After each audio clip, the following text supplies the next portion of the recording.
हमारे बीच आज हमारे साथ यहाँ पर हमारे स्टूडियो में उपस्थित हैं डॉक्टर राजेश चंदेल।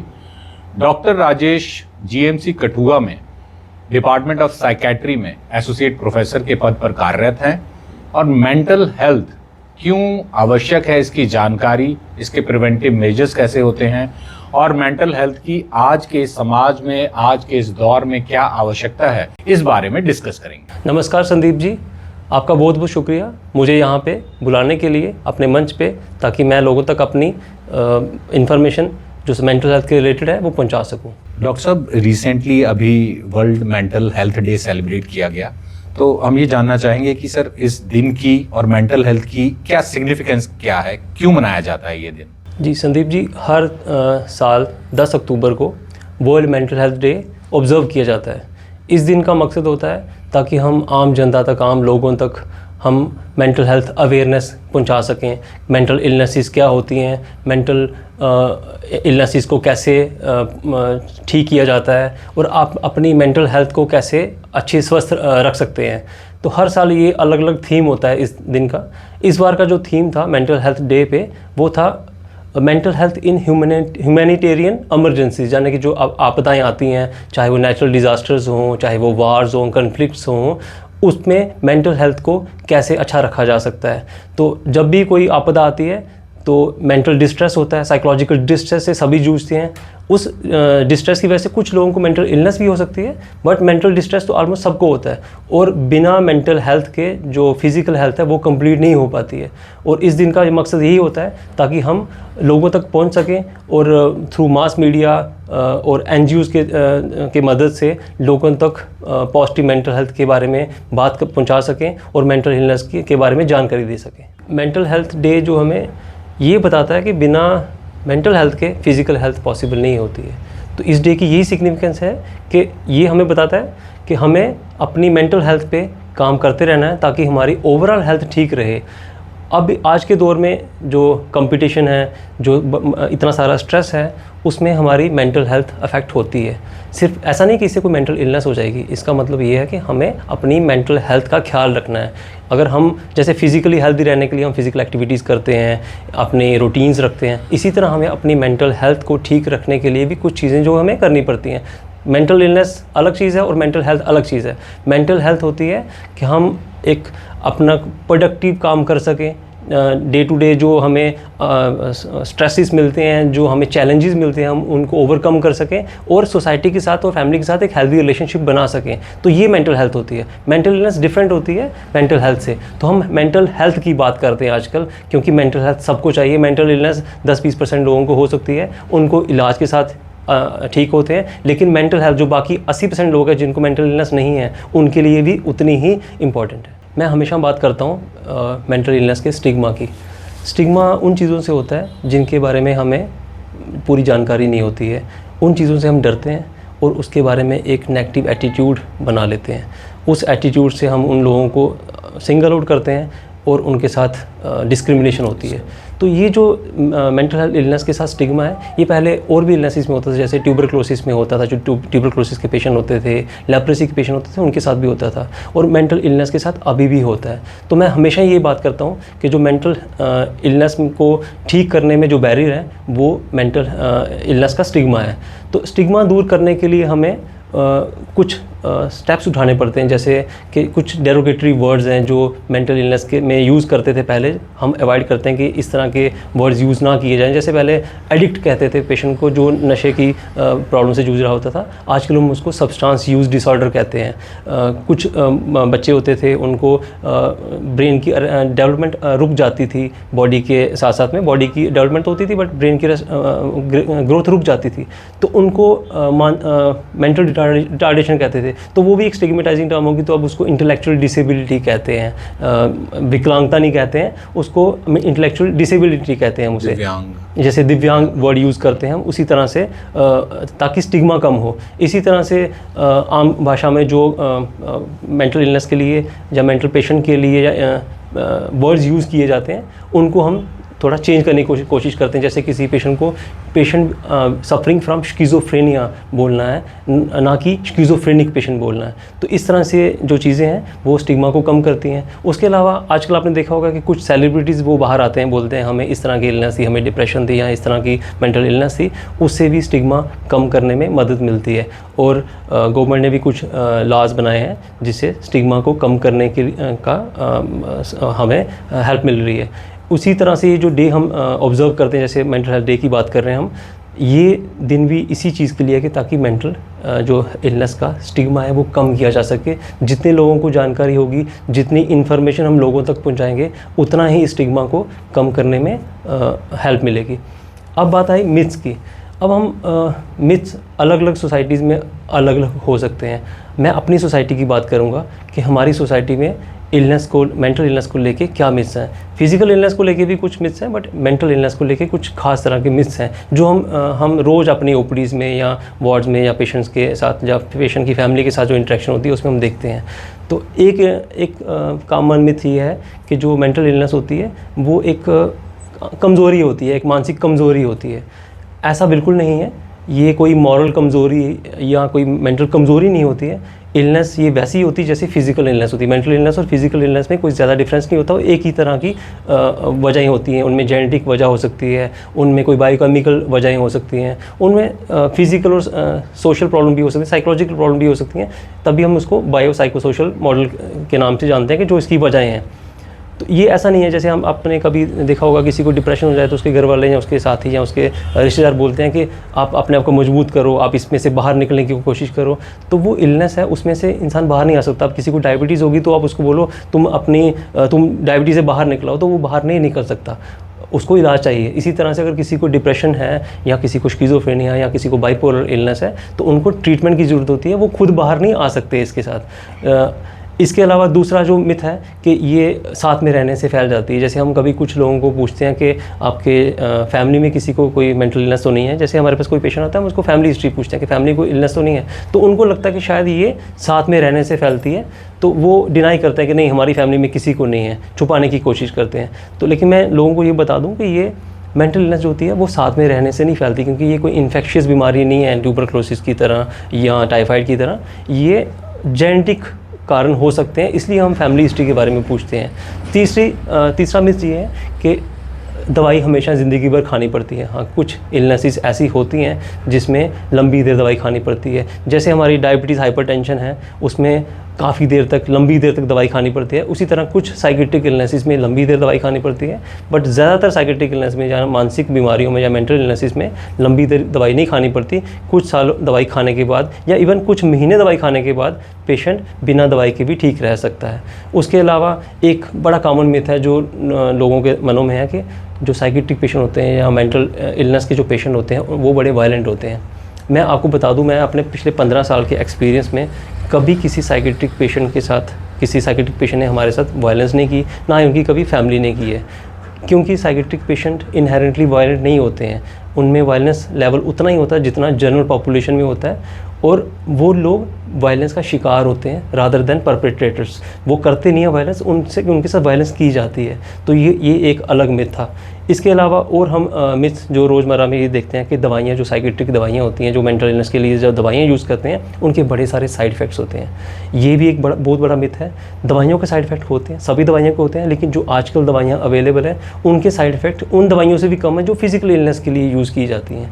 और डॉक्टर की ये रिस्पॉन्सिबिलिटी होती है कि जो वो साइड इफ़ेक्ट्स हों वो आपको पहले से अवेयर करवाए और साथ में आपको मॉनिटरिंग करें, रेगुलरली मॉनिटरिंग, ताकि वो अगर आपके में वो उस तरह के कोई साइड इफ़ेक्ट्स आ रहे हैं तो उसका भी इलाज के साथ में किया जा सके, चाहे डोज़ कम करना हो या दवाई चेंज करनी हो।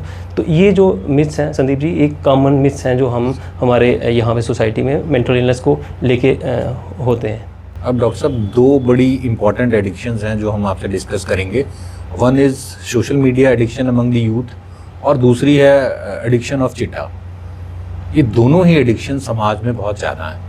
अब आप अपने तरीके से बताइए कि इनका कैसे प्रिवेंट किया जा सकता है, क्या प्रिवेंटिव मेजर्स हैं जो हर यूथ को भी और पेरेंट्स को भी लेने चाहिए, और सोसाइटी में भी चिट्टे के अब्यूज़ को कम करने के लिए हम एक बेटर सोसाइटी कैसे बना सकते हैं? जी संदीप जी, आपने बात की एडिक्शन की, तो मैं आपको बता दूं, जो मेंटल इलनेसेस होती हैं उसमें सबसे ज़्यादा प्रेवलेंस यानी कि सबसे ज़्यादा मरीज़ एडिक्शन के ही होते हैं। इवन एंग्जाइटी डिसऑर्डर जिसको हम कॉमन मानते हैं, उससे भी ज़्यादा एडिक्शन की ही प्रॉब्लम होती है। अब एडिक्शन में दो तरह की एडिक्शन होती हैं। एक होती है सब्सटेंस की एडिक्शन, यानी कि जैसे चिट्टा हो गया, तंबाकू हो गया, शराब हो गई, और दूसरी होती है बिहेवियर की एडिक्शन, जिसमें गैम्बलिंग होती है, सट्टा वगैरह करना, इंटरनेट एडिक्शन, सेक्स की एडिक्शन, और आजकल लोगों को गेमिंग एडिक्शन हुई है, जिसमें चाहे ऑनलाइन गेमिंग्स हो या ऑफलाइन गेमिंग्स हो। तो इसमें आपको बता दूं, एक वजह नहीं होती है एडिक्शन की। अब लोग हमसे पूछते हैं कि एडिक्शन क्यों होती है। एडिक्शन की कोई एक वजह नहीं है। जैसे किसी भी इलनेस की, जैसे डायबिटीज़ ही ले लेते हैं हम, उसकी एक वजह नहीं होती। अगर हम इन्फेक्शियस बीमारी की बात करें तो उसमें एक ऑर्गेनिज्म पे हम कह सकते हैं कि मलेरिया, मच्छर के काटने से जो संक्रमण हुआ उसकी वजह से होगी। बट जो मेंटल इलनेसेस होती हैं या दूसरी क्रॉनिक इलनेसेस होती हैं, जैसे डायबिटीज़, हाइपरटेंशन, उसी तरह से एडिक्शन, ये किसी एक वजह से नहीं होती हैं। इसमें क्या होता है कि कुछ रिस्क फैक्टर्स होते हैं जो इलनेस को बढ़ावा देने का काम करते हैं, और कुछ प्रोटेक्टिव फैक्टर्स होते हैं जो हमें बचाते हैं एडिक्शन से या मेंटल इलनेस से। तो जो ये बैलेंस है, जब भी वो रिस्क फैक्टर की तरफ ज़्यादा होगा तो हमें एडिक्शन की लत एडिक्शन हो सकती है, यानी कि जिसको हम अब सब्सटेंस यूज डिसऑर्डर या सब बिहेवियरल एडिक्शन कहते हैं, वो हो सकती है। और अगर प्रोटेक्टिव फैक्टर्स ठीक हैं और अच्छे खासे हैं तो वो हमें इसे बचाते हैं। अब सबसे ज़्यादा प्रेवलेंस जो हमारे यहाँ पे है सब्सटेंसेस में, वो नशों में, वो है एक तो चिट्टा और दूसरा शराब, जो सबसे कॉमन है।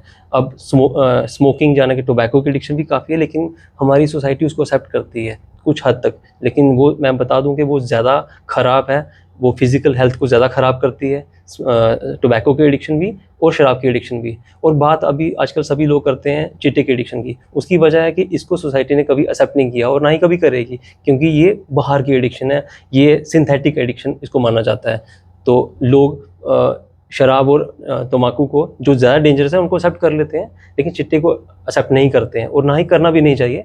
तो ये जो एडिक्शन है उसकी वजह हैं। एक तो अवेलेबिलिटी। आज से 10 साल पहले चिट्टा कॉमनली अवेलेबल नहीं होता था, तो लोगों को इसकी लत नहीं थी। अब ये अवेलेबल है तो इसकी लत लगी हुई है। और मैं आपको बता दूं कि निकोटीन जो है, जो टोबैको है, उसकी सबसे ज़्यादा एडिक्शन होती है ह्यूमंस में, मतलब वो मोस्ट एडिक्टिव सब्सटेंस है। दूसरे नंबर पे ये ओपिएट आता है, जिसमें चिट्टा ओपिएट की कैटेगरी का है। दूसरे नंबर पे ये एडिक्शन है जिसकी सबसे ज़्यादा एडिक्शन इंसान को हो सकती है। तो अब टोबैको को एक्सेप्ट किया है मगर वो सबसे ज़्यादा एडिक्टिव है। दूसरे नंबर पे ओपिएट यानी कि हीरोइन जो है, वो दूसरे नंबर पे एडिक्टिव है। अब उसकी अवेलेबिलिटी है, और कुछ रिस्क फैक्टर हैं जो हमारी सोसाइटी में बढ़ गए हैं। क्या क्या बढ़ गया? अनस्टेबिलिटी, अनएम्प्लॉयमेंट, जो फैमिली में बॉन्डिंग होती थी वो कम हो गई है। लोगों में एजुकेटेड यूथ जो है वो, उनको काम नहीं मिल रहे हैं, वो अगर बिना काम के घूम रहे हैं तो उनको रिस्क ज़्यादा हो जाएगा। फैमिली में डिस्कॉर्ड है, गरीबी है, पॉवर्टी है, वो एक रिस्क फैक्टर है। कुछ प्रोटेक्टिव फैक्टर्स होते हैं। अगर पर्सन एम्प्लॉयड है, स्टेबल फैमिली से है, उसके पर्सनैलिटी कैरेक्टरिस्टिक्स ऐसे हैं कि वो वेल एडजस्टेड हो जाता है किसी भी सिचुएशन में, तो वो प्रोटेक्शन होती है। अब ये जो रिस्क फैक्टर हैं ये आजकल हमारी सोसाइटी में काफ़ी बढ़ रहे हैं। जैसे कुछ जगह पॉवर्टी ज़्यादा होगी, कुछ जगह अनएम्प्लॉयमेंट बड़ी ज़्यादा होगी, कभी पॉलिटिकल अनस्टेबिलिटी भी एक रिस्क फैक्टर कभी काज करती है। तो ये जो फैक्टर जो बड़े हुए हैं, हमें इनको एड्रेस करना है, सोसाइटी को इन फैक्टर्स को एड्रेस करना है। अवेलेबिलिटी को हमें कम करना होगा। हमें ये जो रिस्क फैक्टर्स हैं, जैसे अनएम्प्लॉयमेंट, अनस्टेबिलिटी सोसाइटी में, जो फैमिली डायनेमिक्स ख़राब हो, इनको हमें ठीक करना होगा। अगर ये हम ठीक कर पाएँ तो हम इसकी चिट्टे की एडिक्शन को कम कर सकते हैं। अब जिसको एडिक्शन हो गई वो एक किस्म की क्रॉनिक ब्रेन डिजीज़ है। लोग कॉमनली इसको मॉरल प्रॉब्लम मानते हैं, मगर एडिक्शन एक ब्रेन डिजीज़ है। चाहे वो चिट्टे की एडिक्शन हो, चाहे वो गैम्बलिंग एडिक्शन हो, या इंटरनेट एडिक्शन हो, ये एक ब्रेन डिसऑर्डर होता है। और chronic brain disorder with remitting and relapsing course, यानी कि बीच में थोड़ा सा ठीक भी होगा लेकिन फिर से हो सकता है, स्ट्रेस आने के बाद फिर से बढ़ सकता है। तो इसके साथ हमें अगर डील करना है तो हमें इसके रिस्क फैक्टर कम करने हैं, प्रोटेक्टिव फैक्टर को इम्प्रूव करना है, और जिनको हुआ है उनको हमने ट्रीटमेंट अवेलेबल करवानी है। अब गवर्नमेंट की तरफ से यहाँ पे एडिक्शन ट्रीटमेंट फैसिलिटी है जो ओपीडी बेसिस पे चलती है। ओपीआर सब्स्टिट्यूशन थेरेपी है जो हमारे पास है, वो भी ओपीडी बेसिस पे चलती है। उसके अलावा हमारे पास आईपीडी फैसिलिटी अवेलेबल है उन लोगों को, जो लोगों को ज़रूरत पड़ती है एडमिशन की स्टार्टिंग में, कुछ 2 हफ्ते, 3 हफ्ते या 4 हफ्ते तक, उनके लिए भी ये फैसिलिटीज़ उपलब्ध हैं। अब कुछ लोगों के मन में होता है कि उनको हम पेशेंट्स को 3 महीने के लिए या 6 महीने के लिए हम इनको किसी सेंटर में बंद कर दें तो शायद ये एडिक्शन छोड़ दें। ऐसा नहीं होता है। अगर आप किसी को कोई फिजिकल इलनेस हो जाए तो आप उसको अकेले किसी सेंटर में बंद करवा दो तो क्या उसकी डायबिटीज़ ठीक हो जाएगी? नहीं ठीक होगी ना। उसी तरह से एडिक्शन में भी आपको एविडेंस बेस्ड जो ट्रीटमेंट्स हैं वो यूटिलाइज़ करनी है। तो एविडेंस बेस्ड ट्रीटमेंट साइकोथेरेपीज़ होती हैं, मेडिकेशंस होती हैं, ना कि उसको आइसोलेट कर देना सोसाइटी से, किसी जगह सेंटर में बंद करना।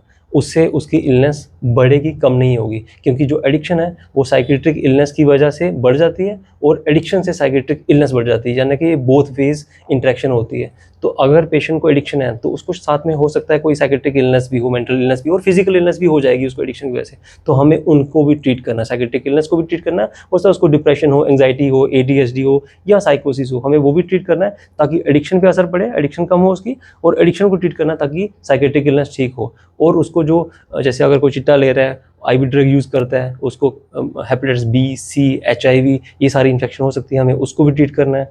उसको हार्ट की इन्फेक्शंस हो सकती हैं, उसको बॉडी में और तरह की इन्फेक्शंस और ट्यूबरक्लोसिस तक हो जाता है क्योंकि वो मेल नरिश्ड होते हैं। तो हमें उसको भी ट्रीट करना है, एज ए होल उस पर्सन को ट्रीट करना है, ना कि उसको सज़ा देनी है कि हम कहीं उसको बंद कर दें। वो इनकार्सरेशन जो है वो लॉन्ग टर्म हेल्पफुल नहीं होती है, वो एक्चुअली डेट्रीमेंटल है सोसाइटी के लिए भी और पेशेंट के लिए भी और फैमिली के लिए भी। दूसरी आपने बात की इंटरनेट एडिक्शन की, गेमिंग डिसऑर्डर की। अभी जो हमारे पास मोबाइल है वो हर किसी के पास अवेलेबल है। पहले हमें इस तरह का कोई बिहेवियर, जैसे गैम्बलिंग करनी है, वीडियो गेम खेलनी है, तो हमें कोई डिवाइस ऑन करना पड़ता था या कहीं सेंटर में जाना पड़ता था कि किसी वीडियो गेम स्टेशन पे जाना है, वहाँ खेलनी है, तो अवेलेबिलिटी कम होती थी। अब आपके हाथ में मोबाइल है, इंटरनेट, फास्ट इंटरनेट है, तो आप कहीं पे भी गेमिंग खेल सकते हो, कहीं पे भी गेमिंग कर सकते हो, चाहे वो ऑनलाइन हो चाहे वो ऑफलाइन हो। तो जब आपको पास अवेलेबिलिटी ज़्यादा होगी तो रिस्क ज़्यादा बढ़ जाएगा आपको एडिक्शन होने का। जितने भी लोग गेम खेलते हैं सबको एडिक्शन नहीं होती है, जितने भी लोग मोबाइल चलाते हैं सबको एडिक्शन नहीं होती है। उसमें से कुछ माइनॉरिटी ऐसी होती है जिनको एडिक्शन का रिस्क बढ़ जाता है। जैसे मैंने आपको पहले बताया, तो कुछ रिस्क फैक्टर्स होते हैं, कुछ प्रोटेक्टिव फैक्टर्स हैं, वो यहाँ पे भी अप्लाई होता है। जो रिस्क फैक्टर्स हैं, जिस बच्चे में वो ज़्यादा होंगे उस बच्चे को ज़्यादा चांसेस है कि एडिक्शन हो जाए। अब कम उम्र में आप उसके हाथ में फ़ोन दे दो तो वो एडिक्शन के चांसेस ज़्यादा हो जाएंगे। और आजकल एक ट्रेंड बना हुआ है, लोग रील्स देखते हैं, शॉर्ट्स देखते हैं, वो कुछ सेकंड से कुछ मिनट्स का वीडियो होता है, तो वो स्क्रॉल करना स्टार्ट करते हैं और वो रुकते नहीं हैं लोग। होता क्या कि इस तरह के बिहेवियर से हमें मज़ा आता है, जैसे हमारे ब्रेन में डोपामिन निकलता है जैसे बाकी सब्सटेंसेस में। तो ये जो मज़ा होता है ये हमें स्टार्टिंग में तो उस चीज़ से मज़ा आ रहा है, लेकिन बाद में वो उसी वीडियो से कम मज़ा आने लगता है, तो हम उसको उसकी फ्रीक्वेंसी इंक्रीज़ कर देते हैं। जैसे अगर कोई स्टार्टिंग में शराब पीते हैं, चिट्टा यूज़ करता है, तो उसको स्टार्टिंग में थोड़ा मज़ा आता है, लेकिन बाद में उसको डोज बढ़ानी पड़ती है। इसी तरह सब इसमें जो इंटरनेट एडिक्शन वगैरह होती है या गेमिंग एडिक्शन होती है, इसमें भी वो डोज बढ़ानी पड़ती है, उसको जो टाइम में कंज्यूम कर रहा है वो बढ़ाना पड़ता है। अब वो जब टाइम कंज्यूम बढ़ता जाता है, उसकी जो बाकी एक्टिविटीज़ हैं वो कम होना स्टार्ट हो जाती है, उसकी स्टडीज़ पे असर पड़ना स्टार्ट हो जाता है, उसके रिलेशनशिप्स पे असर होना स्टार्ट हो जाता है। तो ये सारे मिलके उसको एक किस्म की एडिक्शन बन जाती है। अब इसको छुड़ाने के लिए कोई दवाइयाँ नहीं होती हैं, इसके लिए भी थेरेपीज़ होती हैं, साइकोलॉजिकल थेरेपीज़ होती है जो काउंसलर्स या साइकियाट्रिस्ट प्रोवाइड करते हैं, लेकिन बशर्ते पेशेंट को डॉक्टर के पास रेगुलरली जाना पड़ता है। एक दिन का ट्रीटमेंट नहीं होता है इसमें लॉन्ग टर्म ट्रीटमेंट होता है। और हो सकता है कि उस बच्चे को कोई साथ में साइकेट्रिक इलनेस हो, जैसे ADHD हो सकता है या कोई डिप्रेशन के सिम्टम हो सकते हैं, जो हमें साथ में वो भी ट्रीट करने पड़ते हैं। तो जो भी ट्रीटमेंट है एडिक्शन का, चाहे वो गेमिंग का हो, इंटरनेट एडिक्शन हो, मोबाइल एडिक्शन हो या सब्सटेंसेस का एडिक्शन हो, उसमें हमें जो अप्रोच है वो एविडेंस बेस्ड करनी है। उसमें मेडिकेशन प्लस साइकोथेरेपीज़, जो झाड़ फूक वाला इलाज है वो उसमें सक्सेसफुल नहीं होता है।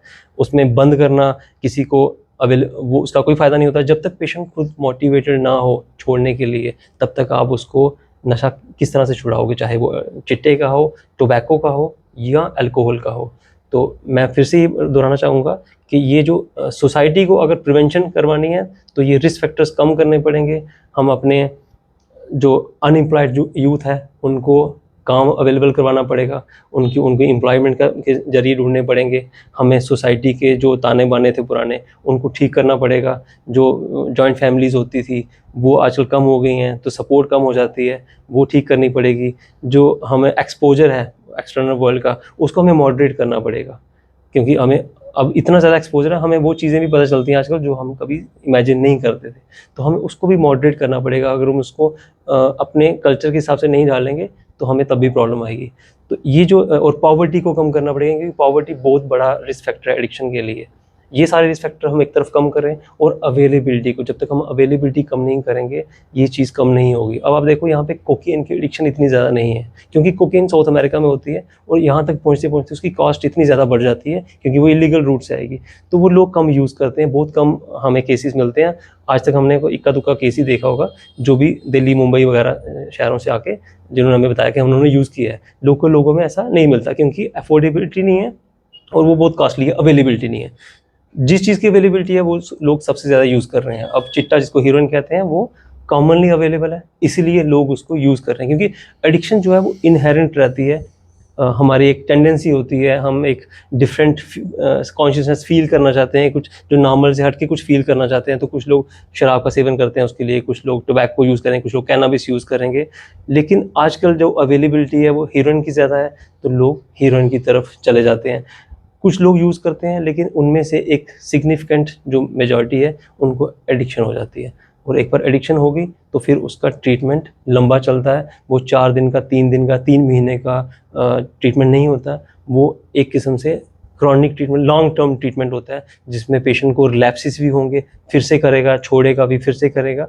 तो हर बार जब छोड़ेगा और करेगा तो वो कुछ लर्न करेगा, और उस लर्निंग मेथड से ही वो अपनी लाइफ को ठीक कर पाता है। लेकिन उसमें हमें एविडेंस बेस्ड ट्रीटमेंट ही करनी है, ना कि जो यहाँ आजकल हर कोई एक्सपर्ट बना हुआ है, उसका कोई बेनिफिट लॉन्ग टर्म नहीं होता, उल्टा उसका नुकसान होता है। डॉक्टर साहब, अब इतना डिस्कस किया आपने, इतना कुछ बताया कि एडिक्शन क्या है, इसके प्रिवेंटिव मेजर्स भी हैं, कैसे इसको कम किया जा सकता है, कैसे इससे बचाव किया जा सकता है। अब जो आपका डिपार्टमेंट ऑफ साइकेट्री है और आप बीइंग एसोसिएट प्रोफेसर, इस पूरे इन्वायरमेंट में आप कहाँ पिच इन करते हैं? अगर आपके पास कोई आता है, कोई एडिक्ट है, क्या उसकी आइडेंटिटी मास्किंग हो पाती है?